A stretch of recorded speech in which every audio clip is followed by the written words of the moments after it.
paz do Senhor, tudo bem? Vamos estudar mais uma lição do discipulado. Hoje vamos estudar a sexta lição que tem por título O Discípulo e a Temperança. Vamos iniciar fazendo uma oração?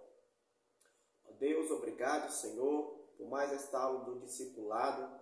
Peço sabedoria, Senhor, graça para ministrar esta lição. E peço também que sobre discernimento e entendimento, Senhor, para a pessoa que vai assistir esta aula. Fala profundamente, Senhor, com todos aqueles que terão acesso a esta aula. Para a Tua glória, assim eu te peço e te agradeço desde já, em nome de Jesus. Amém. Diz assim o texto bíblico: mas o fruto do Espírito é amor, gozo, paz, longanimidade, benignidade, bondade, fé, mansidão, temperança. Contra essas coisas não há lei. A introdução diz assim: conforme nos afirma o dicionarista Aurélio, temperança é a qualidade ou virtude de quem é moderado ou de quem modera apetites e paixões, sobriedade. É uma necessidade para o bom viver do cristão e uma demonstração de que realmente provamos o novo nascimento. Ela é produzida mediante a atuação direta da terceira pessoa da Trindade e faz parte do fruto do Espírito, que se manifesta em 9 excelentes qualidades relacionadas nos versículos acima citados. Então, segundo o dicionário, define que a palavra temperança se quer dizer moderada, uma pessoa que é moderada, que tem sobriedade, sóbria. Também a palavra temperança, ela significa domínio próprio. Alguém que tem um domínio próprio das suas ações. E isto, a sobriedade, a temperança, é o fruto do Espírito Santo. Então, é através do Espírito Santo que nos vai dar a condição e a capacidade de ter esse domínio, né? De ter esse autocontrole. Tá certo? É um fruto do Espírito Santo. Ele que produz na nossa vida a temperança. Vamos entrar aqui no primeiro tópico. A necessidade de autocontrole. Primeiro ponto, nas palavras. Há um ditado popular que afirma: não devemos falar o que sabemos, mas sim sabermos o que falamos. Isto é o que se pode chamar de sobriedade, domínio próprio. Veja o que o apóstolo Tiago escreveu em sua carta. Todos tropeçamos em muitas coisas. Se alguém não tropeça em palavra, o tal varão é perfeito e poderoso para também refrear todo o corpo. Tiago 3,2. Você encontra nas Escrituras Sagradas diversos exemplos de pessoas mal-sucedidas porque falaram demais. Miriam e Arão, irmão de Moisés, o criticaram por ter se casado como estrangeira. Deus então os castigou. Ela, por ser a mentora da crítica, ficou leprosa por 7 dias. E ambos perderam o direito de entrar na terra prometida. Então, a primeira coisa que precisamos ter domínio próprio, autocontrole, é nas palavras. Tiago fala que o varão que ele é perfeito, né, que é perfeito nas palavras, que refreia a sua língua, no que vai falar, ele também pode dominar o seu corpo. Então, nós temos que ter controle nas nossas palavras. Precisamos de domínio próprio nas nossas palavras, porque senão a gente pode pecar e se complicar por nossas palavras. Como diz aqui na lição, né, um ditado popular que devemos falar o que sabemos, que não devemos falar o que sabemos, mas se sabemos que vai falar. Ou seja, nós temos que saber como vamos falar. E isso nós precisamos desse controle, domínio próprio pelo Espírito Santo. Porque tem outro ditado que fala: aquele que fala o que quer, ouve também o que não quer. Então, por isso nós temos que ter cuidado com as nossas palavras.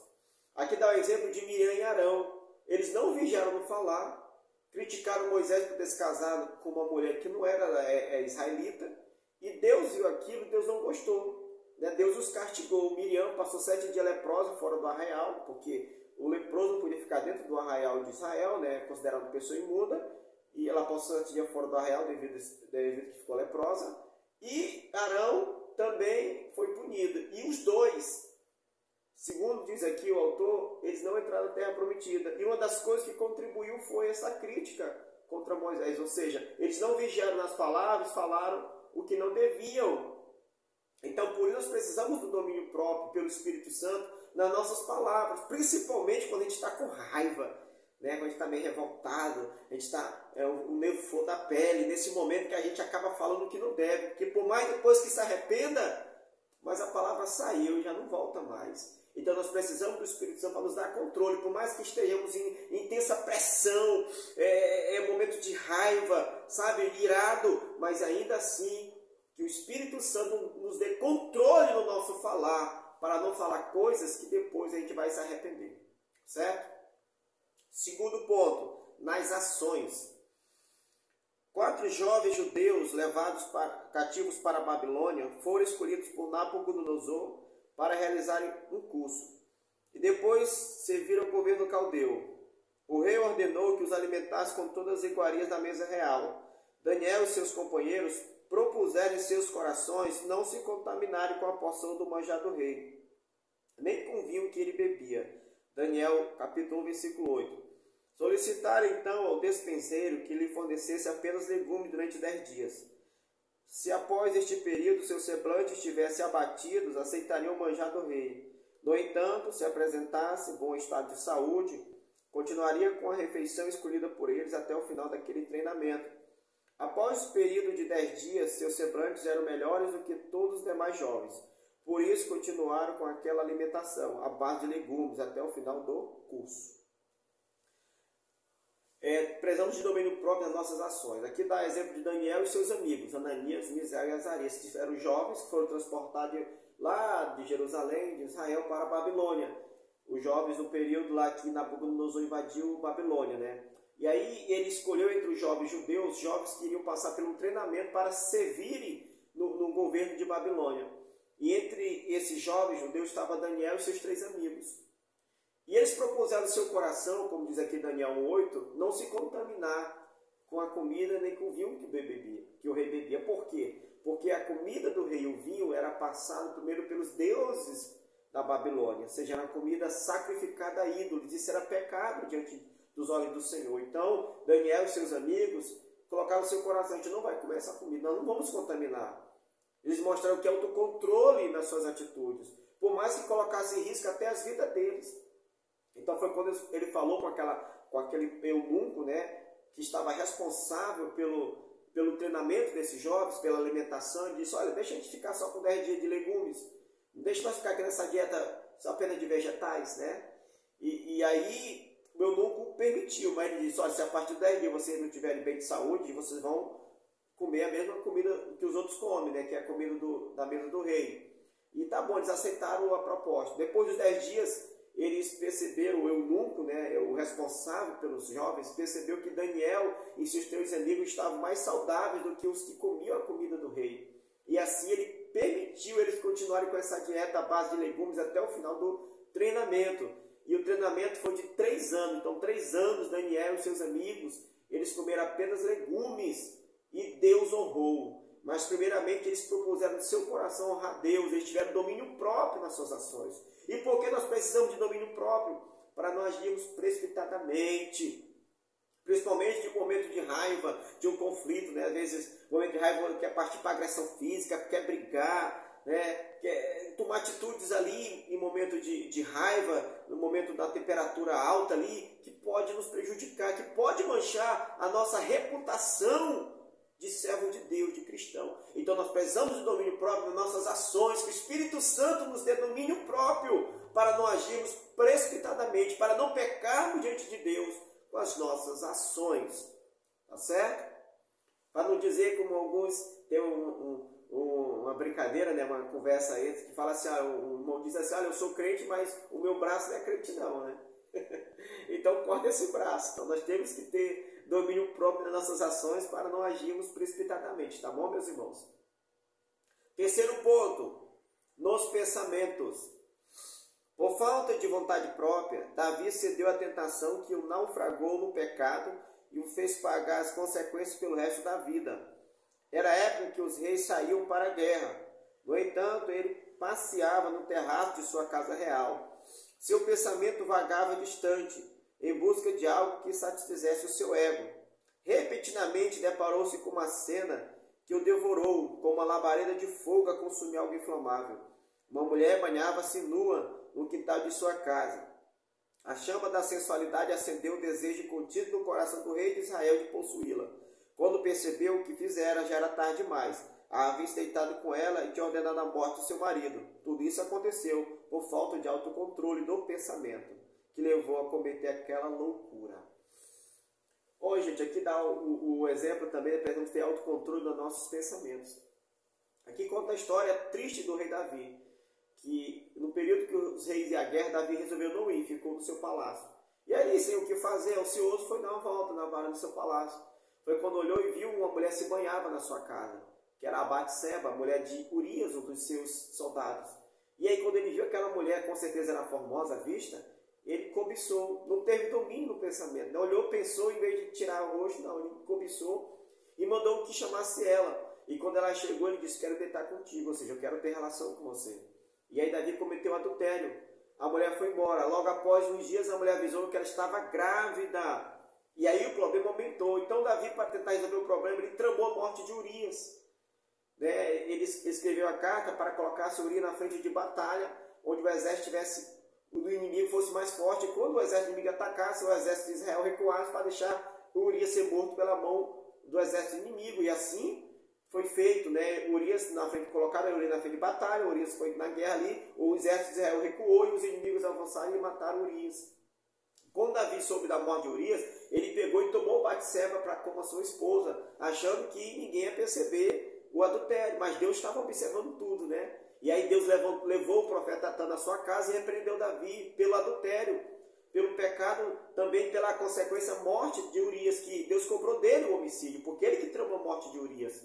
E aí, por causa disso, o filho que ele teve com Batseba, do adultério, Deus matou, não deixou ele viver. Então houve também tristes consequências para a família de Davi, os filhos de Davi, né? Tudo por causa que ele não vigiou nos pensamentos. Então nós precisamos pedir que o Espírito Santo nos ajude a vigiar também com a nossa mente, com os nossos pensamentos, irmãos, para não cometermos uma loucura que nem Davi fez. Certo? Vamos entrar aqui no segundo tópico, causas da intemperança. Tá? O que é que causa intemperança? O que é que a intemperança causa? A intemperança tem levado muitos a perderem o domínio próprio e cometerem autênticas loucuras, como homicídios, suicídios, roubos e estupros. Olha só, a intemperança, ou seja, a falta de domínio próprio, tem feito muitas pessoas cometerem loucura, homicídio. Aí vem o camarada naquele calor da raiva, mata alguém, vai se arrepender, mas já era, tarde demais. Suicídio, porque a pessoa que suicida, ele não quer se matar, ele quer matar aquilo que é mais forte do que ele, não tem domínio sobre os pensamentos, a sua vida, então ele acha que a solução é tirar a sua vida. Perdeu o domínio próprio. A questão de roubo, né? Muitos roubam ali e sem noção do perigo e acaba entrando em situações pelo vício do roubo, em problemas para a sua vida. Também a questão de estupro, o estuprador ali quer saciar aquele desejo sexual dele e comete uma loucura que vai trazer consequências para a sua vida. E outras situações, gente, que a intemperança causa a falta de domínio próprio. A humanidade tem naufragado em um verdadeiro mar de lama. As drogas são as campeãs na triste estatística que demonstra a destruição do ser humano por falta do conhecimento de Deus. Então, a droga aqui, o comentarista dá o destaque como uma das piores faltas de intemperança, de domínio próprio. Porque, de fato, a droga é a destruição do ser humano do século XXI. Apesar de droga ser proibido no nosso país, é tão fácil comprar drogas como comprar pão. Numa padaria é fácil comprar drogas. A questão não é ter disposição de droga, é você dizer não para a droga. Porque muitos têm destruído as suas vidas por causa das drogas. A droga não respeita classe social, pode ser pobre, classe média, classe rica. A droga não respeita sexo, pode ser homem ou mulher. A droga não respeita nem idade, porque a droga tem atingido pessoas adultas, pessoas idosas, inclusive crianças. Tem entrado neste mundo triste do vício das drogas. E para entrar no mundo das drogas, no vício das drogas é fácil, para sair dele é muito difícil. Só com a ajuda de Deus, só com uma ação sobrenatural do Espírito Santo na vida dessa pessoa. E muitos têm destruído a sua vida por causa das drogas. Tem perdido família, tem perdido estado, tem perdido tudo por causa do vício. Falta o domínio próprio em dominar o vício, né? Fica na abstinência. Tem gente que, se passar 2 dias sem usar algum tipo de droga, causa aquela abstinência, né? Fica revoltado, dá fraqueza. Está totalmente, o seu organismo está dependente do vício. E só o Espírito Santo para trazer esse domínio próprio e libertá-lo, para que ele possa ser uma pessoa sóbria. Ei, você que me ouve aí, que você é usuário de droga, eu quero dizer para você que na solução, se o Senhor pode te libertar, o Espírito Santo pode mudar a tua vida e te dar o domínio próprio contra este vício maligno que tem destruído a sua vida. Eu declaro sobre a sua vida libertação em nome de Jesus. Decanta lá, basube calabandai. Orianda lá, basube calabandai. O Espírito Santo está falando com pessoas aí do outro lado. Ainda há esperança para você. Glória a Deus. Vamos entrar aqui no primeiro ponto. Vamos falar agora sobre o álcool. A pessoa dominada pelo vício das bebidas alcoólicas perde com facilidade a sobriedade, a vergonha e o respeito dos que a rodeiam. E realmente, uma pessoa que está alcoolizada, ela perde totalmente o domínio sobre si, a sobriedade, o controle, o autocontrole. Você percebe que a pessoa boa, ele tem um temperamento, um comportamento. É uma pessoa exemplar, sabe? Um caráter polido. Quando está envolvido pelo álcool, está bêbado, sabe? Fica enxerida, às vezes fica uma pessoa rancorosa, briguento, querendo brigar com todo mundo, né? Revoltado. Sem contar que o álcool ele faz também com que a pessoa ela perca a vergonha. Tem gente que faz coisas absurdas. Se ele fosse filmar, depois mostrasse para ele, dizer que não era ele não, sabe? A pessoa alcoolizada ele faz coisas absurdas, perde a vergonha, então uns quer beijar uns outros, faz danças assim bem extravagantes, sabe? Se expõe de uma maneira que se ele tivesse sem o efeito do álcool dominando o seu corpo, ele não faria aquilo jamais. E outros perdem até o respeito. É tanto que às vezes a pessoa alcoolizada, até os adultos, até as crianças zombam dele, perde o respeito totalmente. Uma pessoa alcoolizada. Uma pessoa também que está dominada pelo álcool, ele torna-se um perigo. Quando ele está com um veículo, conduzindo um veículo, seja um carro, uma moto, aquele veículo torna para ele uma arma. Uma arma que tanto pode tirar a sua vida como de algum inocente. Por quê? Porque uma pessoa alcoolizada, ela perde o reflexo e o domínio e a coordenação motora. Ela não tem aquele reflexo de uma pessoa normal e a coordenação motora de uma pessoa que não está com o efeito do álcool. Além disso, uma pessoa que está alcoolizada, ela perde também a noção do perigo. Se ela, pessoa normal, sóbria, sem álcool, ela andava em 40, 50 km por hora, quando ela está alcoolizada, ela quer andar 80, 90 km por hora. E além de andar em alta velocidade, sem perder o reflexo e a coordenação motora, ainda assim ainda não respeita nem os sinais de trânsito. Então, para ter o risco de um acidente e levar ao óbito, um acidente fatal, é gravíssimo. Por isso que é um perigo uma pessoa que está dominada pelo álcool destruir, matar a sua vida e tirar a vida de um inocente. Isso é um dos riscos que a intemperança causa, ou seja, a falta de domínio próprio, a falta do Espírito Santo na vida dessa pessoa, trazendo domínio próprio. Segundo, o fumo. O fumo também é uma causa de intemperança, meus irmãos. Olha, muitos se convertem, mas não conseguem libertar-se do vício maldito do fumo, em suas diversas modalidades, cigarro, cachimbo, charuto, etc. Alguns acham até que o cigarro é coisa pouco inofensiva. Veja bem, eu até notei algo aqui que é muita informação, eu vou ler aqui para vocês, tá? Olha, isso aqui, esse dado aqui é da OMS, Organização Mundial de Saúde. E o que é que a OMS fala sobre o tabagismo? Segundo a OMS, diz que o tabagismo é responsável pela morte de 8 milhões de pessoas no mundo por ano. 8 milhões de pessoas no mundo por ano é atribuída às suas mortes por causa do tabagismo, ou seja, do vício ligado ao tabaco. Também, segundo a estatística da OMS, diz que a pessoa que é fumante, né, que é tabagista, perde a sua expectativa de vida de 12 anos para os homens e das mulheres de 11 anos. Ou seja, quem fuma, ele tem a sua expectativa de vida diminuída. Se for um homem, ele diminui 12 anos da sua vida dele viver por causa do tabaco, e de mulher 11 anos. Ou seja, diminui até a sua expectativa de vida na terra. Por quê? Porque o tabaco, irmãos, ele é causador de vários tipos de câncer, que é a doença do século, que tem levado muita gente. Olha só, o tabaco ele causa câncer de leucemia aguda, causa câncer na bexiga, câncer no pâncreas, câncer no fígado, câncer no útero, até no útero o tabaco ele influencia para gerar câncer no útero um feminino, câncer no esôfago, câncer no rim, câncer nas laringes, que são as cordas vocais das pessoas, e também o câncer de boca. Então tudo isso são tipos de câncer que o tabaco, que está relacionado ao tabagismo. Muita gente tem contraído essas doenças por causa do tabaco. E muitos acham que o tabaco não prejudica ninguém. Entendeu? Como prejudica?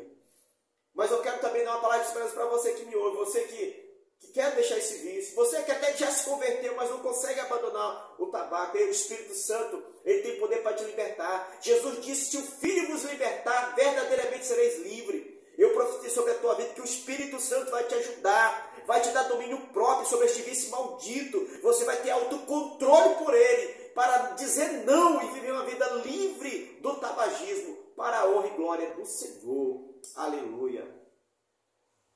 E por último aqui vamos falar da glutonaria. Não se esqueça que comemos para viver e não vivemos para comer. O glutão não tem passaporte para o céu. E Lucas 21:34 diz que nós devemos se abster até da glutonaria.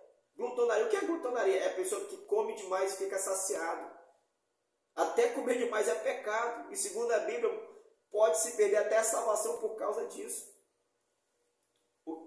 Eu sei que cada um tem um apetite, né, irmãos? O meu apetite é diferente do seu apetite. Como é que a pessoa comete esse pecado? É quando a pessoa come demais ao ponto de exagerar e passa mal. Porque todos nós sabemos o nosso limite que nós comemos e o nosso estômago está satisfeito. Nós estamos saciados. Mas tem gente que tem esse pecado que ele come até passar mal.